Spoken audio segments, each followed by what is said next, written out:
Os jogadores do Ceará, o quê, homem? Venceram alguns jogos e o Condé perdeu todos. Esse aqui tá na bronca com o Condé. Aliás, eu vou falar um negócio pra vocês, já que a gente vai falar do Ceará nesse bloco. Eu confesso, não sei vocês dois, mas eu fiquei muito surpreso com a decisão Também. de não continuidade do Condé. Porque foi uma decisão que, pelo que a gente entendeu e apurou, não é que tenha sido só dele, mas partiu mais dele. Isso. Porque o João Paulo Silva tinha dito na segunda-feira, em entrevista ao jogar o terceiro tempo, que queria manter o Condé. Mas aí eles foram ontem para aquela conversa, sentaram para dialogar. O Condé ponderou algumas coisas e o Ceará meio que concordou, questões de desgaste e tudo mais, e optaram pela saída dele. Mas eu juro para você, Alexandre Mota, que isso me deixou extremamente surpreso. Eu também O Condé fiquei. já tinha dito em outros momentos que queria permanecer, que estava muito bem em Fortaleza, que a família dele estava super adaptada.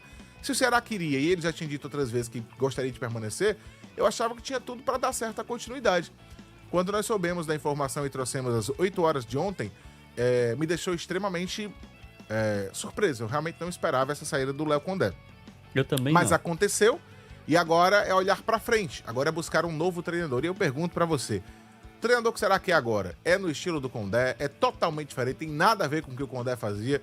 O que o Ceará quer para comando técnico em 2026, Alexandre Mota? O que o Ceará quer é alguém que conheça a Série B. Se ele vai ser um técnico defensivo, ofensivo, equilibrado, aí é o que o Ceará conseguir contratar. Não tem essa definição. Eles falaram muito, Breno, eles me falaram uma palavra que é ser dominante na competição.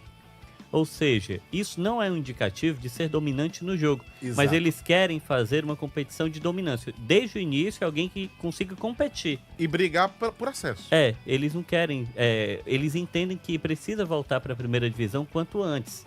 E até por conta disso, o perfil dos nomes consultados, né, os nomes que estão ali no radar, os nomes primários, né, que podem mudar no decorrer da semana, a partir do momento em que houver um desfecho ou outro, são nomes que conquistaram acesso agora, Breno. Por exemplo, o Mozart foi campeão no Coritiba. Sim. Ele acabou de ser campeão.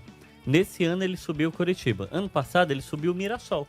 Então é um profissional que tem conquistado acessos de forma recorrente. Esse é um nome cotado, sim, para a equipe do Ceará. Outro nome é o Guto Ferreira. Aí o cara vai dizer, né? Não, o Guto não quero o Guto. Gente que lembra aí da situação com o Eric Pulga, né? Que ele acabou não valorizando naquele momento o jogador. No ano seguinte, com o Mancini, o jogador estourou e tal. Mas o Guto Ferreira é alguém que sempre faz trabalhos sólidos na Série B. E a gente vai lembrar aqui também, ele subiu o Remo, né? Sim. Que foi aquele grande acesso, fazia basicamente 3 décadas que o time do Remo não 31 participava da anos. primeira divisão. Exatamente, é tempo demais. E o Guto conseguiu, né, dentro do seu elenco, esse acesso hoje está livre no mercado. E tem outro nome também que desponta como alvo, né, que é o Thiago Carpini. Thiago Carpini, Breno, que é um profissional, né, que já teve bom êxito na Série B do Campeonato Brasileiro e na Série A também. E aí é que faz com que ele seja um nome talvez mais difícil, porque o Thiago Carpini esteve no Vitória na Série A, termina o Campeonato Brasileiro no Juventude, por mais que não tenha conquistado, né, o objetivo que era a permanência, o time foi rebaixado, o Juventude, mas ele é um profissional que sempre desponta, um clube ou outro tem interesse nele. E ele já treinou o São Paulo, já fez outros trabalhos mais longos, então não é tão simples Mas a manutenção. Aí eu pergunto pra você, o Carpini, na tua opinião, se encaixa nesse perfil de conhecer a Série B? Ele conhece a Série B porque antes dele ascender à primeira divisão, ele tinha trabalhos na Série B do Campeonato Brasileiro. Nas últimas 2 temporadas, pelo menos, ele trabalhou mais na A, né? Exatamente. É porque ele é o técnico responsável, né? Um dos responsáveis também pela arrancada do Vitória naquele contexto, né? Em que o Condé sai e chega o próprio Thiago Carpini. Depois ele não consegue se estabelecer por lá. Ele acabou sendo marcado muito por não ter dado certo no São Paulo, né? E aí muitos profissionais acabam sendo taxados assim. É difícil se inserir no mercado do futebol brasileiro e sendo jovem é ainda mais difícil. Você ter um sucesso imediato, né? Então, o Carpini ainda está meio que transitando. Ele não é um nome ainda de total confiança de times com mais respaldo na primeira divisão. E ele é um nome que é sempre muito bem visto na Série B. Tem gente falando aqui, por exemplo, o Edvando tá falando, o Carpini já está acertado com o Internacional. O Inter não anunciou o Carpini, não confirmou, e a imprensa, como é que eu posso dizer? A imprensa gaúcha, mas eu digo a imprensa tradicional, digamos assim, rádio, TV, também não confirma isso ainda. De fato, alguns portais dedicados a torcedores, né, portais segmentados, portais independentes já dão como certa a ida do Carpini para o Inter. Mas oficialmente, a gente estava checando aqui agora, o Inter não confirmou nada e a maior parte da imprensa gaúcha também não confirma ainda. O que se sabe é que ele realmente negocia com o Inter tem muito interesse no Carpini. E aí, meus amigos, eu acho que se o Inter entrar na parada, vai ficar difícil para o Ceará. É muito difícil, muito desleal um time da Série A concorrer com um time da Série B por um treinador, por um nome, né? Quanto ao Mozart, que é Mozart ou é Mozart a pronúncia? Olha, Mozart. É, Mozart, né? Lucas Catribe me ensinou ontem. Eu sempre ontem. fico nessa dúvida, se eles terminam com um acento agudo ali pro A, ou se pronuncia o T mudo. Pronunciar o T mudo é ótimo, né? Ou se tem aquele do final, O Catribe me disse que Mozart é a pronúncia de Mozart. O ex-treinador do Fortaleza, ex-atleta do Fortaleza, na verdade, no caso dele é Mozart. O Edvando colocou aqui, só falta o aval do presidente. Então falta tudo, né, meu patrão? Só essa besteirinha. Se o presidente não deu o aval, como é que você contratou o cara? Aí tá brincando, né? O Juventude, Breno, acabou de contratar o Maurício Barbieri, que era outro nome que estava no mercado, um nome também... É porque existem treinadores que já transitaram entre a Série A, não se firmaram por lá e voltam para B, né? O Maurício Barbieri é um exemplo disso. Ele já teve também chance de trabalhos na primeira divisão, agora ele está assumindo o Juventude, que é um desses times que vai lutar ali pelo acesso. O time do Goiás, ele anunciou o Daniel Paulista, né? Que é outro nome interessante. Que é outro nome muito legal, eu gosto também. O Sport já definiu que quer o Léo Condé, e o Léo Condé acabou de sinalizar para o Ceará que não vai ficar, então deve ser o profissional do time do Sport. Ou seja, quanto antes definir isso, melhor, porque as opções estão acabando. O que eu ia falar do Mozart é o seguinte, eu tava procurando o staff do Mozart para perguntar e tudo mais, e a informação que eles disseram, inclusive agora há pouco, antes de entrar no programa, é que houve várias sondagens de clubes da Série B, muitas delas não diretamente, pede para o intermediário perguntar, consulta e tudo mais, mas que o movimento do Ceará ainda não chegou ao Mozart. O Ceará pode ter um interesse, pode ser um nome na mesa, mas que não foi feito movimento até aqui que chegasse até o treinador. Que a única negociação que o Mozart fez neste mês foi com o Coritiba, que acabou não dando certo, porque ele não chegou no entendimento financeiro com o Coritiba. O Mozart pode então ser um segundo nome que o Ceará quer? Pode.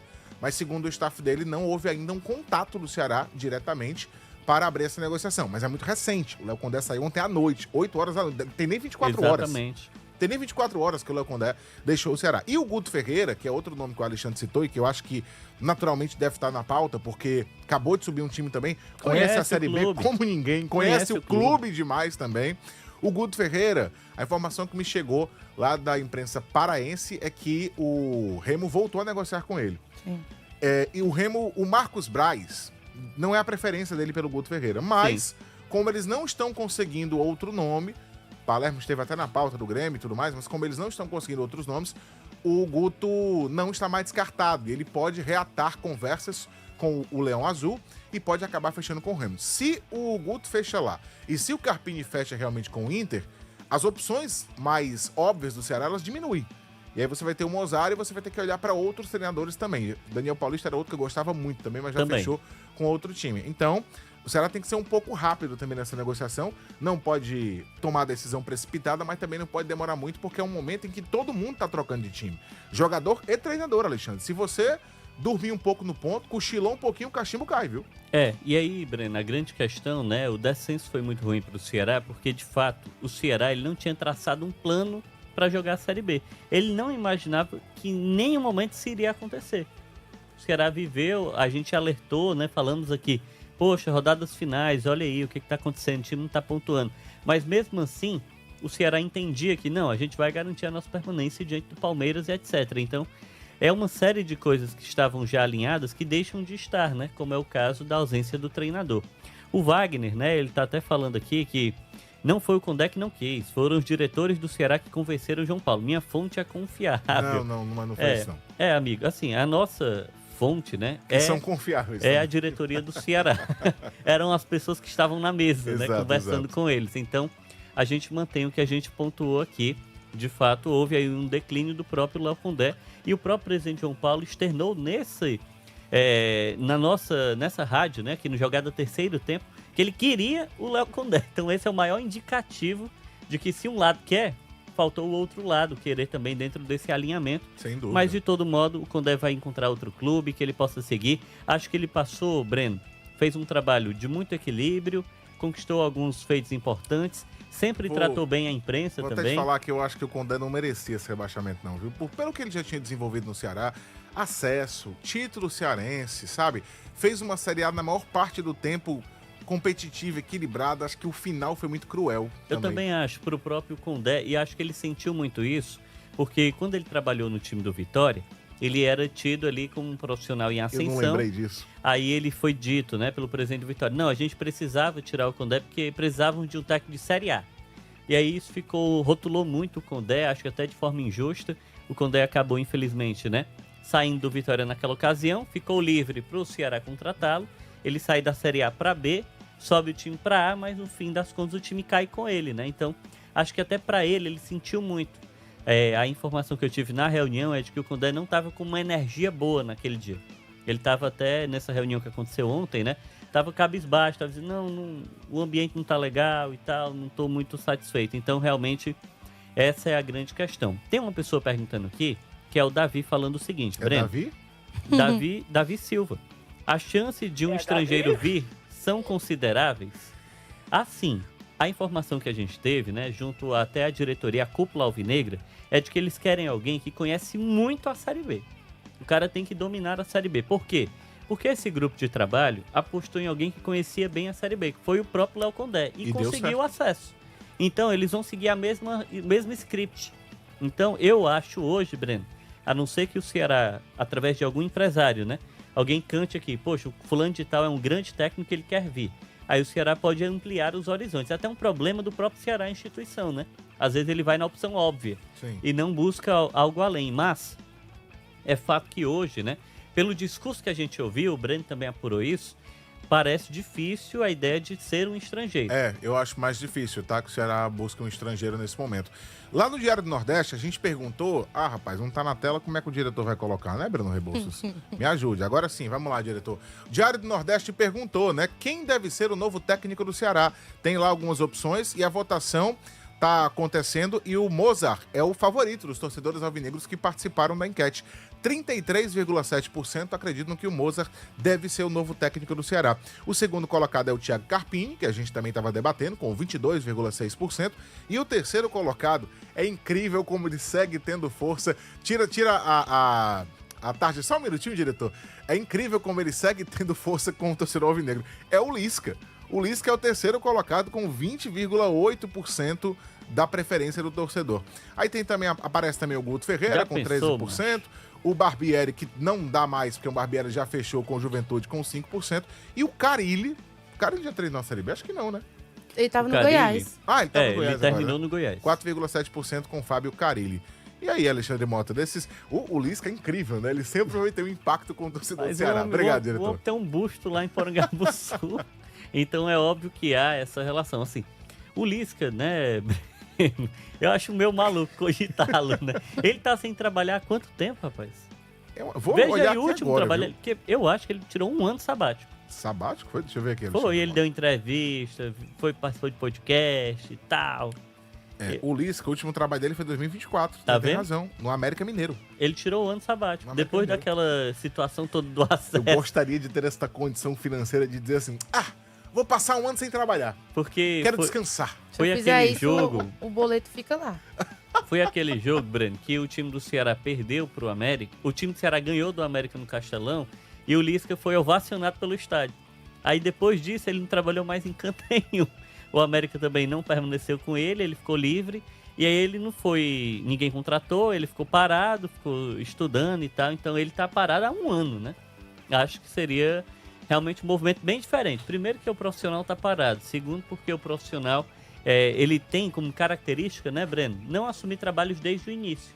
A principal vocação do Lisca, e até por conta disso ele é amplamente conhecido por salvar alguns times, né, de rebaixamento. Então, não sei se a diretoria do Ceará vai fazer essa aposta, não. Confesso pra você. Também acho que Mas não, eu tô viu? vendo realmente que o José aqui tá dizendo, traz o Lisca que ele resolve. O FR tá dizendo aqui, Lisca doido, técnico do Ceará urgente. Rapaz, eu acho curioso, viu? Rapaz, eu vou dizer um negócio. O Regis, me ajude. O Regis falou assim, se informe, o Barbieri está no coxo. O Barbieri foi anunciado hoje pelo Juventude, amigo. Pelo amor de Deus, me ajude, nos ajude a ajudar você. O Barbieri foi anunciado hoje como técnico do Juventude, ajudando tá? a gente, trazendo informações pertinentes. Pertinentes, e informações exatamente. verificadas, ó. De fato, ó, vou só ler. O Juventude acabou de publicar, faz 2 horas, torcedor. Só 2 horas? Maurício Barbieri é o novo treinador do Juventude. O profissional chega para comandar o clube alviverde na temporada de 2026. No currículo, passagens para o Juárez do México, Vasco, Red Bull e Flamengo. O último trabalho foi no Atlético Paranaense. Seja bem-vindo ao Verdão, professor. O próprio Juventude anunciou de fato. Então isso é um indicativo de que o Carpini está livre no mercado e é por isso que eu estava ponderando, né? O Ceará também olhou para esse nome, mas existem muitos nomes livres no mercado hoje. Torcedor, vá participando, vá mandando sua mensagem aí pro 8887-1306. Mande áudio. Se quiser mandar vídeo também, Fernando Alves vai fazer a minha curadoria, né, Fernando Alves? Pra gente colocar o torcedor pra falar aqui dentro do programa, pra você participar, interagir sobre essa busca do Ceará por um novo treinador. Lembrando que as decisões hoje no Ceará, elas são coletivas também, né? O presidente João Paulo Silva, junto com Haroldo Martins, que é o CEO de futebol, com o João Paulo Sanches, com o Lucas Drubski, que hoje compõem o setor de futebol do Ceará e que estão aí buscando o melhor nome para comandar o time. A representação do vovô está marcada para o dia 26. A partir do dia 26 já tem treinos no Ceará, pensando na próxima temporada, e a estreia vai ser no dia 10 de janeiro no Campeonato Cearense. Então tem que correr, tem que se preparar, porque é pouco tempo, tá? É pouco tempo entre o fim de uma temporada e da outra. Óbvio que, não tendo a Série A do Brasileiro, que a Série A começar dia 28 de janeiro, eu acho que você tem ali uma certa margem até para ir montando o time ao decorrer desse primeiro mês. Mas rapidinho, em março, a Série B começa também, e é a competição mais importante do ano, sem dúvida alguma. A Copa do Nordeste também não vai ser no começo do ano, tem uma janela agora para a Copa do Nordeste, mas em janeiro já tem bola rolando pelo estadual, e o estadual ganha uma certa força também com a queda dos dois cearenses para a Série B, no sentido de que ele passa a ter mais importância. Ele passa a ser mais visado. Tinha muita gente que estava na dúvida se Ceará e Fortaleza, estando numa Série A, se eles jogariam o estadual com times reservas, com times alternativos. Como eles não começam a jogar o brasileiro no começo do ano, o cearense passa a ser a principal competição dos primeiros 3 meses, a gente pode dizer assim. E aí ele ganha realmente uma força, uma importância maior. Ceará buscando o tricampeonato e o Fortaleza buscando voltar a ser campeão cearense. Só uma outra questão, tá? Eu acho também, Breno, que a manutenção do Vina passa também por esse novo treinador. Eu conversei ontem com 2 pessoas do futebol do Ceará. Ambas pontuaram, né, que o salário do Vina, dentro da condição, até das cláusulas lá, dá para permanecer, né? O time do Ceará tem outros jogadores que ganham mais que o Vina. Ele não é o maior salário. O maior salário até então da atual folha era ali voltado ao Pedro Raul, né? Daquela divisão com o Corinthians e tal. Pedro Raul também não faz mais parte do grupo, então é por isso que o Ceará consegue montar ou manter uma base desse time, né? Porque muitos jogadores já têm uma condição de pagamento salarial até menor. A grande... aqui de uma opinião, vai concluir, desculpa. A grande questão aí, né? Você lê daqui a pouco. É muito boa essa frase. Eu acho que eu sei quem é, o Sávio Lima, né? Não, foi o Wagner aqui. Muito legal, muito legal. A grande questão aí, Breno, é que a presença do Vina, se o Condé entende que o ambiente não era tão favorável para ele, né? A gente viu nas redes sociais uma certa divergência. Assim que caiu, muitos torcedores atacaram muito o Condé, mas nos outros dias, alguns torcedores falaram, opa, mas ele é bom pra Série B. Vamos ficar com ele, pô, ele é bom. A gente viu essa divergência nas redes sociais. A do Vina, eu diria que a maior parte da torcida, de forma, realmente, a maior parte, né? Ela se consolida contra o Vina. Ele acabou se tornando um personagem desse rebaixamento, né? Uma grande figura. Muita gente rememora sempre o jogo diante do Internacional. Então, se o ambiente para o Condé não era tão favorável na avaliação do treinador, eu diria que para o Vina é ainda pior. Sim. E eu acho que talvez a manutenção dele passe muito pelo novo treinador, dele ter esse entendimento que ele pode contribuir ou não. Porque quem vai definir é quem vai comandar o time a partir de então, né? O Wagner tá falando assim... Eu traria um dinossauro tipo Hélio dos Anjos. Rapaz. Que goste de volante raiz e bote atacante pra realmente atacar e não pra correr atrás do lateral. É melhor trazer logo o Diá, viu? O Diá já trabalhou aqui um dia desse no Ferroviário. Muito bom, viu? Sei não, viu, homem? Muito, muito bom. Não, porque o Sávio Lima tava falando, né, que o Xabi Alonso tá balançando. Ih, rapaz. Xabi Alonso Eu achei que você ia ler o isso. Xabi Alonso pode daqui a pouco ficar disponível no mercado. Um técnico gringo, espanhol, conhece tudo de Série B. Segundo Carlos Alberto, né? Esses times aí internacionais não dá nem pra jogar na Muito Série B bom. do Campeonato Brasileiro. Ele falou, traz o Real Madrid, bota pra jogar a Série B. Garanto Não que é não ganha. campeão. Que monstro, viu? Garanto que não é campeão. Bom demais. Minha gente,